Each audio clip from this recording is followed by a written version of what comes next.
Hello, my dear students. I hope all of you are studying hard with the new session, new class. And today, my topic is from the ninth standard history, and the chapter is the French Revolution. French revolution बेटा एक आप you can understand very easily by your imaginary power.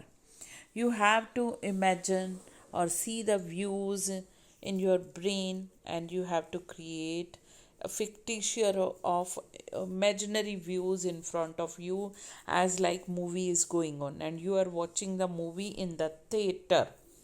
आप theatre में movie देख रहे हैं, ऐसे आपको व्यू करना है. स्टार्टिंग में हम स्टार्ट करेंगे और मूवी थोड़ी देर बाद जैसे बैकग्राउंड में चलती है वैसे चलेगी.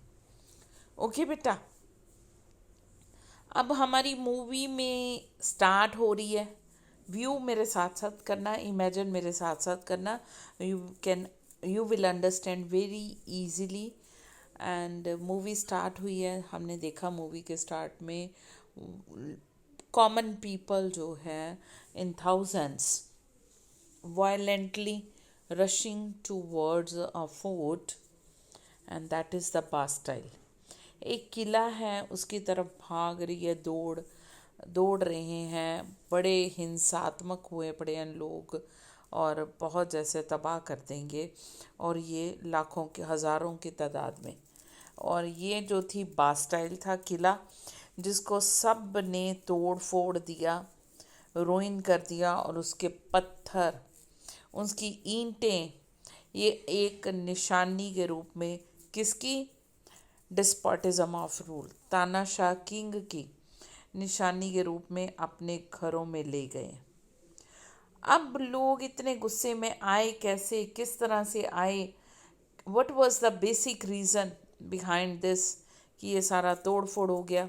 ठीक है, मूवी हमारी स्टार्ट हो रही है जुलाई 1789 से, जो दौड़ आ रहे हैं लोग.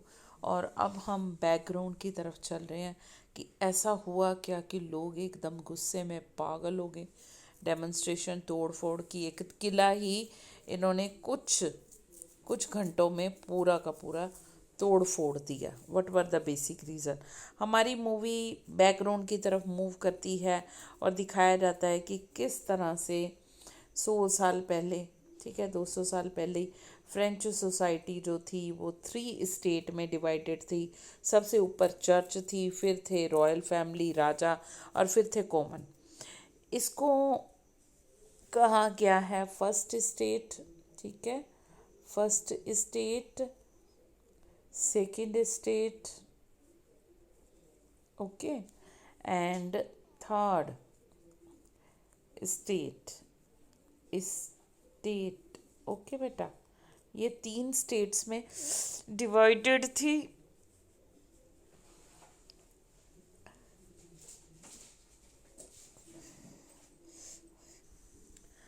हाँ जी, द बैड थिंग, कोई बात नहीं, सोसाइटी स्टेट में डिवाइडेड है.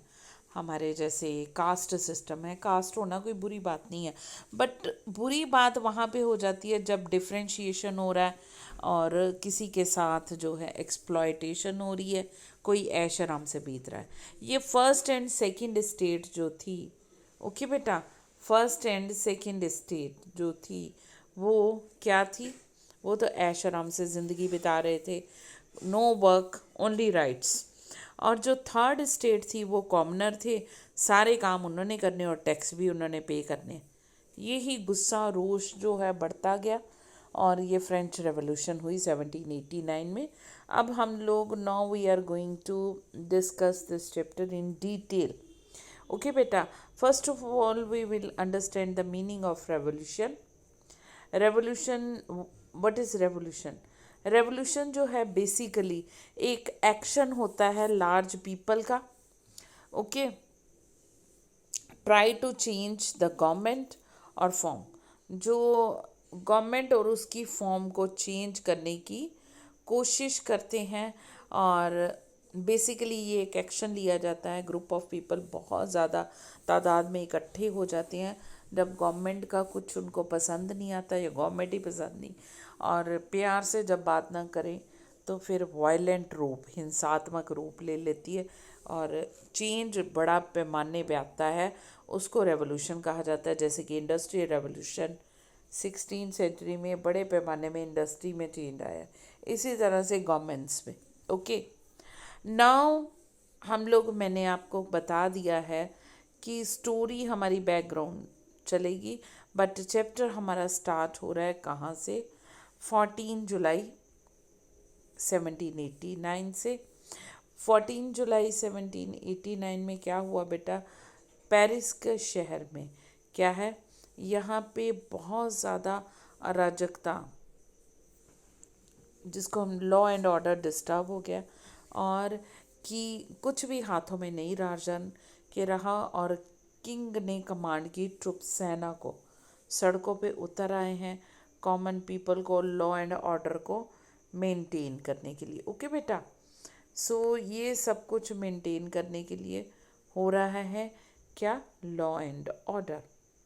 ओके, अब यहाँ पे 7,000 मैन एंड वुमेन इकट्ठे हो गए कहाँ पे, टाउन हॉल पे, और ये जो था पीपल मिलिशिया फॉर्म करने के लिए यहाँ पे बहुत सी बिल्डिंग्स पे उन्होंने अटैक कर दिया है ताकि उनको हथियार मिल जाए, हथियार लूटने के लिए। और बहुत से हज़ारों की तादाद में पीपल जो थे eastern part of the city में, एक स्टॉर्म नहीं, जैसे तूफान, मैंने कहा ना चैप्टर स्टार्ट होता है कि हज़ारों लाखों की तादाद में लोग एक तूफान की तरह दौड़े आते हैं, बास्टाइल किला जो है वो उसके ऊपर अटैक कर देते, तबाह कर देते। बास्टाइल किला जो था बेटा, वो राजा की अराजकता, और वहाँ पे कैदी रखे जाते थे, पॉलिटिकल प्रिजनर, ठीक है, जो राजा के खिलाफ बोलते थे, जो षड्यंत्र, या राजा जिनको पसंद नहीं करता था, उन सब प्रिजनर को बास्टाइल में रखा जाता था। और जब लोगों ने अटैक किया तो क्या किया, कमांडर जो था बास्टाइल का उसको मार दिया, किल्ड, और प्रिजनर को आज़ाद कर दिया गया, जितने भी राजा ने प्रिजनर, और क्या कर रहे थे, फाइंड वेपन, और लोग जो थे इधर उधर इसलिए भी अटैक कर रहे थे ताकि उनको वेपन, हथियार मिले और राजा के खिलाफ वो सेना खड़ी करें और लड़े। अब हमारी मूवी, मैंने जैसे कहा, बैकग्राउंड में चल रही है कि लोग इतने गुस्से में क्यों आए, क्यों अटैक किया बास्टाइल पर और गवर्नमेंट बिल्डिंग पर, क्यों तबाही कर रहे हैं, वापस हम जा रहे हैं, ठीक है। ये हम लोग कर रहे हैं, ये 1789 की बात है, जुलाई, चैप्टर स्टार्ट हुआ जुलाई 1789। अब हम लोग पीछे की तरफ मुड़ रहे हैं, कितना, 1774 की तरफ। बैकग्राउंड, लुई 16 जो था बर्बन फैमिली का राजा था, वो उत्तराधिकारी था, गद्दी पे बैठा था, और जब वो गद्दी पे बैठा देखा उसने तो खजाने खा लिए, जैसे यहाँ पे गवर्नमेंट्स कह देती है पिछली गवर्नमेंट ने कुछ नहीं खजाने खा लिए, यही, बट यहाँ पे फ्रांस के खजाने खाली थे, राजशाही कोष जिसको हम लोग कहते खाली। There were so many reason. सबसे पहला तो ये था कि फ्रांस जो है वो इंग्लैंड के खिलाफ लड़ाइयों में बिजी रहा है, बहुत ज़्यादा लड़ने में, और दुश्मनी थी फ्रांस और इंग्लैंड की, आपको पता ही है। तो फाइनेंशियल पैसा, चाहे विक्टर हो चाहे विक्टम हो, वॉर में चाहे विक्टर हो जीतने वाला, चाहे विक्टम हो हारने वाला, दोनों का लॉस बहुत ज़्यादा होता है, ठीक है, और दोनों का फाइनेंशली और क्या कहते हैं, मनी और मैन, दोनों का लॉस होता है, इसलिए राजा का भी। अब उसके पास जो है, राजा के पास जो कोर्ट को मेंटेन करने के खर्चे हैं ये बहुत ज़्यादा थे, और तो और वो एक्स्ट्रा वेजेंट भी था, बहुत ज़्यादा खर्चीला इधर उधर। और इसके लिए क्या किया, अंडर लुइस 16 फ्रांस जो था उसने क्या किया, ब्रिटेन का कब्ज़ा था कहाँ पे, अमेरिका की 13 कॉलोनीज पे। अब फ्रांस ने हेल्प की इन अमेरिकी 13 कॉलोनी को, इनको आर्म्स सप्लाई करके, इनको पैसा दे के, ठीक है, ताकि ये 13 अमेरिकन कॉलोनीज जो हैं वो इंडिपेंडेंस गेन कर ले और अपने दुश्मन को ये मज़ा चखा सके, जिसका नीचा और उसकी कॉलोनी उसके हाथ से निकल जाएगी, मतलब उसकी रोब दबदबा या उसको जो इनकम हो रही है बहुत ज़्यादा, वो ख़त्म हो जाएगा। अब फ्रांस ने हेल्प तो कर दी, अमेरिका की जो भी स्टेट थी 13 उनको इंडिपेंडेंस भी दिला दी, बट इस वॉर ने क्या किया, फ्रांस के राजा के ऊपर और कर्जा जो ऑलरेडी चढ़ा हुआ था, ऑलरेडी वो कर्जे में डूबा हुआ था और कर्जदार बन गया फ्रांस। और लेंडर जो थे, अब उन्होंने लोन के ऊपर इंटरेस्ट भी हैवी लगाना शुरू कर दिया 10%। तो रोज़ के राजा के खर्चे भी बहुत ज़्यादा थे, एक्सपेंसिव, ठीक है। और आर्मी को भी सैलरी और आर्मी भी मेंटेन करना, ये जो था बहुत ज़्यादा प्रॉब्लमेटिक हो रहा था। गवर्नमेंट को चलाना, गवर्नमेंट ऑफिसेस को चलाना, बिल्डिंग को, राज दरबार को चलाना, डे बाय डे जो खर्चे थे वो बढ़ रहे थे। अब खर्चे जो थे बढ़ रहे थे, वो कहाँ से पूरे हों? चर्च से पहले ही कर्जा लिया हुआ था 3 बिलियन लीवर, ठीक है, 3 बिलियन लीवर। लीवर जो थी वो फ्रांस की करेंसी थे, लीवर, ठीक है, ये फ्रांस की करेंसी थी। अब ऐसी स्टेज में राजा ने क्या सोचा कि टैक्स और इंक्रीज़ कर दिए जाएं, ओके, टैक्स और इंक्रीज कर दिए जाएं ताकि मेरे खर्चे, दिस वाज द पॉलिटिकल, कि राजा जो था वो क्या लड़ाइयों में उलझा रहा, लड़ाइयों में खास करके अपने दुश्मन इंग्लैंड को नीचा दिखाने के लिए ये ज़बरदस्ती अमेरिका की 13 कॉलोनी को इंडिपेंडेंट कराने के लिए लड़ाइयों में पैसे और ज़्यादा खर्च हो गए। और इंग्लैंड जो सॉरी फ्रांस जो पहले ही कर्जदार था, अब उस पर और कर्जा चढ़ गया, जिन्होंने कर्जे दिए हुए थे अब उन्होंने इंटरेस्ट भी बढ़ा दिया। अब सोशल कॉजेज़ देख लीजिए बेटा जी। सोसाइटी मैंने पहले ही कह दिया, सोसाइटी के सबसे ऊपर थे क्लर्जी यानी कि पोप, चर्च का सेकंड प्लेस पे थे नोबिलिटी यानी कि रॉयल फैमिली और उनके सारे रिलेटिव्स, बेटे, सब। अब थर्ड स्टेट नोट कीजिए जी, थर्ड स्टेट जो थी वो सबसे ज़्यादा मेहनत करने वाली, काम करने वाली, कॉमनर। अब इनमें से तो कुछ एक पढ़ लिख गए थे, बिजनेसमैन, कोर्ट ऑफिशियल, लॉयर भी थे, पढ़े लिखे लोग, और पीजेंट वगैरह भी थे, ठीक है, आर्टिशियन, और इसके अलावा स्मॉल पीजेंट, लैंडर्स, लेबर। ये थर्ड स्टेट जो थी ये काम भी सबसे ज़्यादा और टैक्स भी उन्हें को, पहली दो स्टेट आराम से ऐश कर रहे हैं जी, no work and no tax, कोई खास काम नहीं, कोई टैक्स नहीं, एंड क्या है, full enjoyment, luxurious life led कर रहे हैं। दोनों में करप्शन भी काफ़ी है, ठीक है, क्लर्जीज चर्चिज़ में भी और नोबिलिटी में भी। थर्ड स्टेट जो हैं वो सारा हार्ड वर्क करें और टैक्सेस भी दो तरह के उनको पे करने पड़ रहे हैं, जो उनकी सिचुएशन जो है वर्स्ट हो रही थी डे बाय डे। ओके बेटा, I hope you understood this one. अब जो है हमने ये डिस्कस कर लिया 18 सेंचुरी में फ्रेंच सोसाइटी 3 स्टेट में, फर्स्ट स्टेट पूरा I have discussed each and every, ठीक है, कि थर्ड स्टेट जो थी वो ओनली वही टैक्सेस पे करते थे, ये 2 स्टेट इंजॉय करती थी। अब हम करने जा रहे हैं पीजेंट जो थे 90% पॉपुलेशन थी। अब जो फर्स्ट 2 स्टेट थी वो सिर्फ 10%, क्लर्जी और नोबिलिटी ओनली 10%, और ये कॉमनर या पीजेंट जो थे वो 90% थी, क्या, पूरे फ्रांस की population. However small number of them were on the land they cultivated, उनमें से बहुत कम थे जो लैंड को कल्टीवेट करते थे, खुद कल्टीवेट करते थे, और 60% जो थे वो लैंड क्या थे, नोबल, फ्रांस की ये चेक करो बेटा कितनी डिस्पैरिटी है। 60% लैंड के ऊपर किनका कब्जा था? नोबल्स का, चर्च का, जो ऑलरेडी रिच थे, ठीक है। और थोड़ी सी ज़मीन के ऊपर थर्ड स्टेट के जो रिचर मेंबर थे, अमीर थे, उनका कर्ज कब्जा था, वो मालिक थे।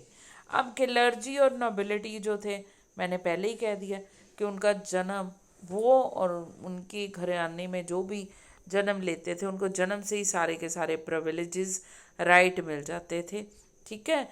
और नॉबल्स, फ्यूडल, सारे तरह के वो मतलब ऐश आराम की ज़िंदगी, ज़मींदार जागीरदार जैसे इंडिया में होते थे ना, वैसे ही फ्यूडलिज्म होता था यूरोपियन सोसाइटी में, ठीक है। और वो जो थे किसानों को ज़मीन से निकाल सकते थे, किसी को रख सकते, इतने huge rights were given to the peasant जो थे। उनको क्या, फ्यूडल लॉर्ड्स जो भी उनके होते थे, लॉर्ड्स मालिक, उनके घरों में भी काम करना पड़ता था, उनके खेतों में भी काम करना पड़ता था, और रोड्स वगैरह भी बिल्डिंग करनी, आर्मी में भी। यानी कि कॉमनर जो रिच क्लास थी थर्ड स्टेट में, उनको भी इतनी सफरिंग नहीं थी, बट जो लैंडलेस थे, पुअर थे, उनकी बहुत ज़्यादा सफरिंग्स थी। अब ये थर्ड स्टेट जो थी वो टैक्सेस पे करती थी, फर्स्ट टू स्टेट तो टैक्स ही नहीं पे करती थी। फर्स्ट टाइप का टैक्स जो था, जो लेवी करती थी, लगाती थी कौन? चर्च। चर्च जो थी वो 1/10 ऑफ द एग्रीकल्चर प्रोडक्शन लेती थी, और ये थे टेथ है, ठीक है। ये टैक्स था चर्च का। और टाइल, ये टैक्स जो था ये किसका था? ये जो था टैक्स डायरेक्ट जो था, टैक्स क्या, रॉयल फैमिली, नोबल लेवी करते थे, थर्ड स्टेट, ठीक है। नंबर ऑफ इनडायरेक्ट, कई बार डे टू डे की ज़रूरतों को पूरा करने के लिए भी ये फर्स्ट टू स्टेट जो थी वो उनके ऊपर टैक्सेस लगाती रहती थी, जैसे कि सॉल्ट की प्रोडक्शन, टबैको की प्रोडक्शन, किसी के भी प्रोड्यूस के ऊपर, ये मेनली सॉल्ट और टबैको और दूसरे मेनली, इनके ऊपर भी टैक्सेस लेवी कर दिए जाते थे अपनी इनकम को रेज करने के लिए।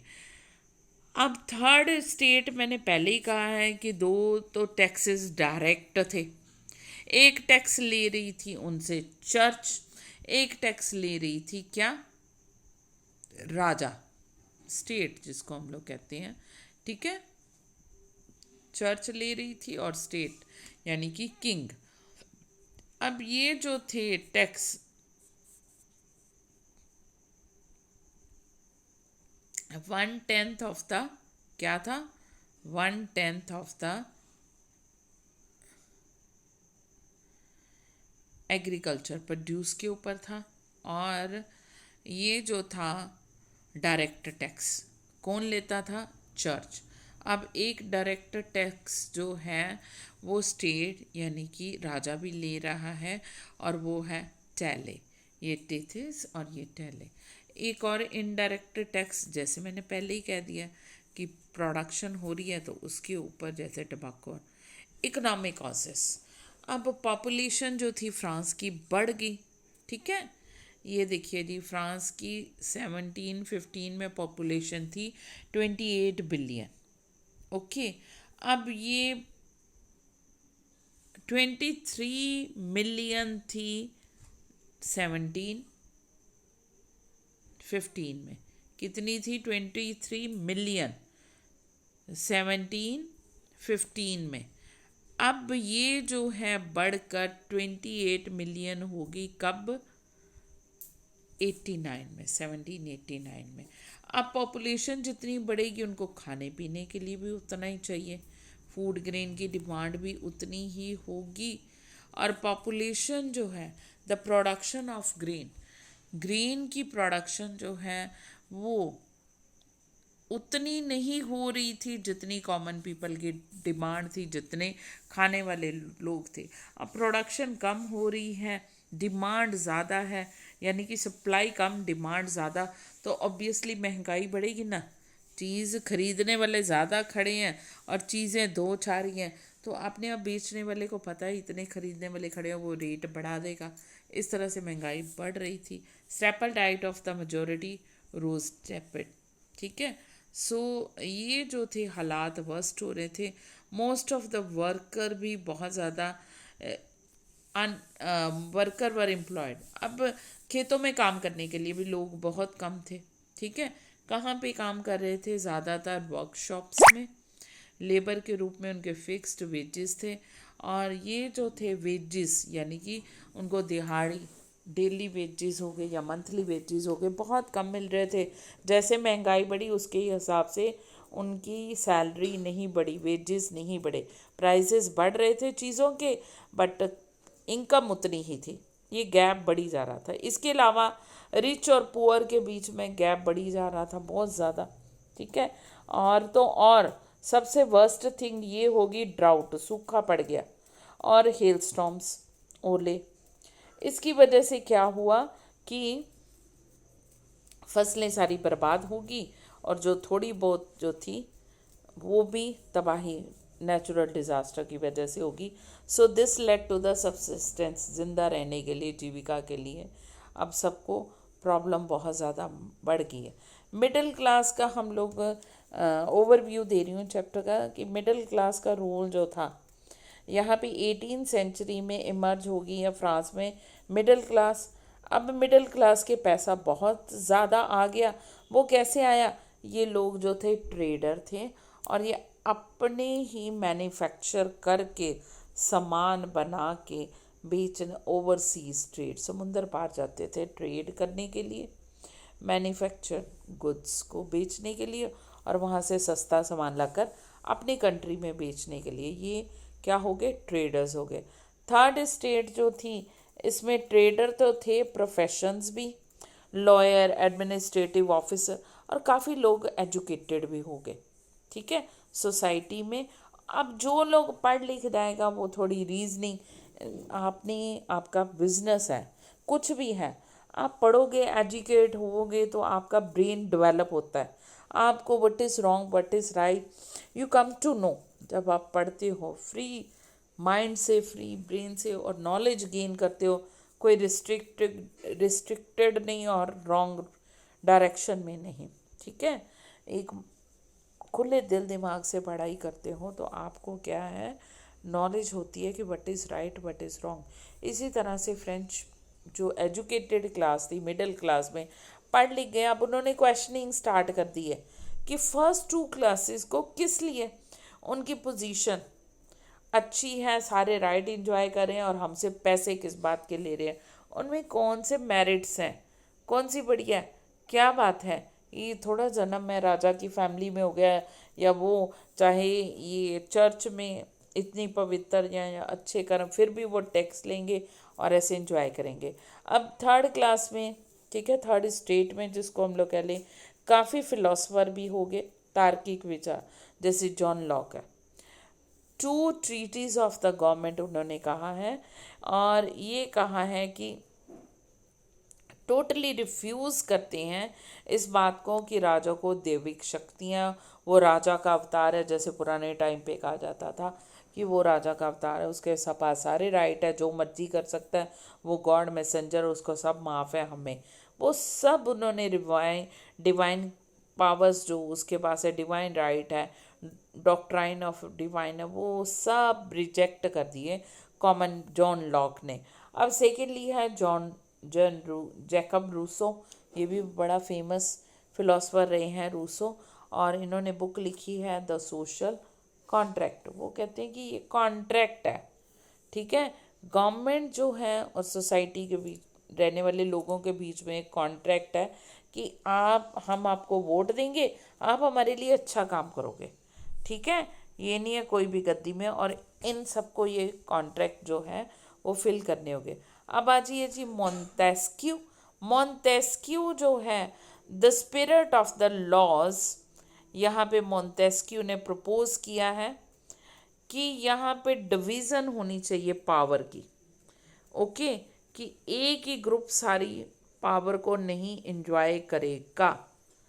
जैसे कि एक ग्रुप यानी कि चर्च और क्लर्जी और राजा ये इंजॉय कर रहा है, नहीं।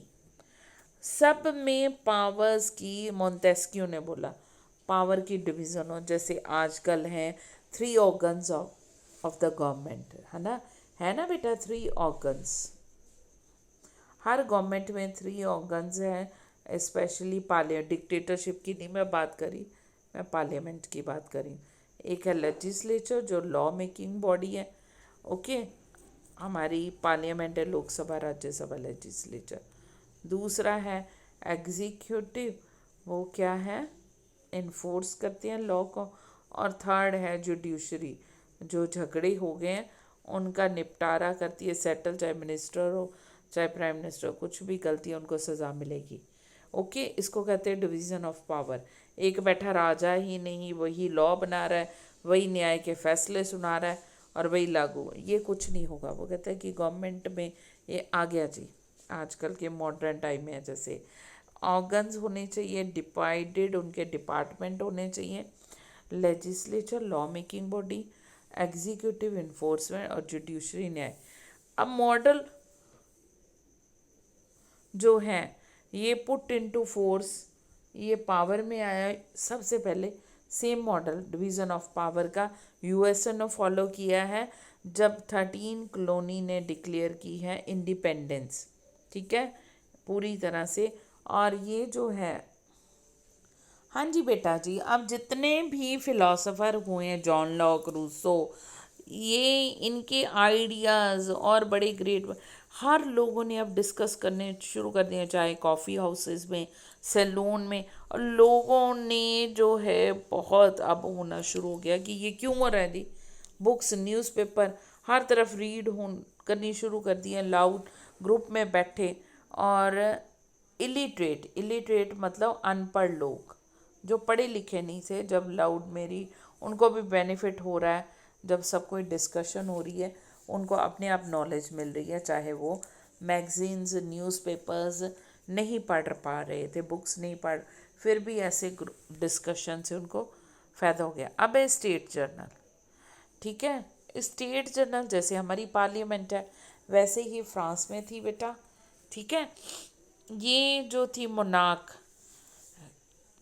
के पास अकेले नहीं थी पावर की, वो टैक्सेस लगाए। अब हमने शुरू में कर लिया ना कि राजा ने अमेरिका की लड़ाई में 13 स्टेट को इंडिपेंडेंट करवाया, क्योंकि ब्रिटेन उसका दुश्मन था, उसको नीचा थे, पर बहुत ज़्यादा कर्जे चढ़ गए, पैसे अपने भी खर्चे के लिए। अब वो चाहता था टैक्सेस और लगा दे, बट वो टैक्सेस तो खुद लगा नहीं सकता था, उसको टैक्सेस क्या थी, इम्पोज करने के लिए परमिशन लेनी पड़ती थी, किसकी, स्टेट जर्नल की, ठीक है। ये कोल्ड रिजीम, ये पार्लियामेंट समझ लो राजा की, ठीक है, पुराने टाइम पे होती थी। Rather he had to call, अब उसको स्टेट जर्नल की मीटिंग बुलानी, ठीक है, पड़ती थी जब भी टैक्स प्रपोजल न्यू भी रखने होते थे। और ये एक पॉलिटिकल बॉडी थी। यहाँ पे हर स्टेट ने, यानी कि फर्स्ट, सेकंड और थर्ड स्टेट, तीनों स्टेट ने अपने रिप्रेजेंटेटिव्स सेंड करने होते थे। और राजा जो अकेला डिसाइड करता होता था कि कब स्टेट जर्नल की मीटिंग बुलानी है। और देखिए जी, ये स्टेट जर्नल की मीटिंग जो है वो 300 मोर देन 200 ईयर से नहीं बुलाएगी।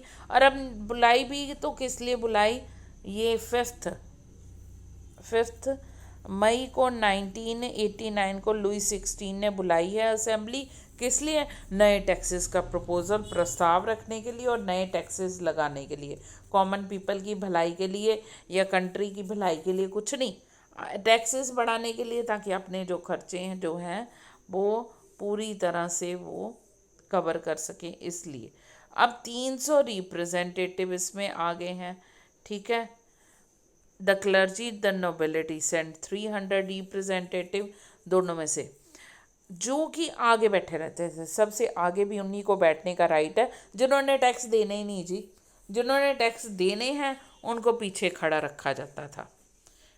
देखो कितनी कितनी ज़्यादा इनजस्टिस है, ठीक है।